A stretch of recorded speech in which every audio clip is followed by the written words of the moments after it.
Кога велиме дека не е познато зошто се јавуваат алергиите кај некои луѓе, дали сметате дека има поврзаност на наследноста и односно наследноста дали игра улога во нивното создавање, односно појавување?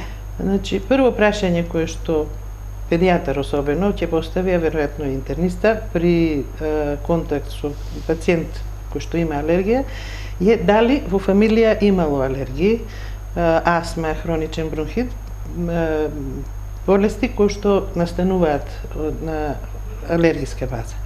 Значи, наследност постои, од секогаш постоела, меѓутоа не е секогаш присутна.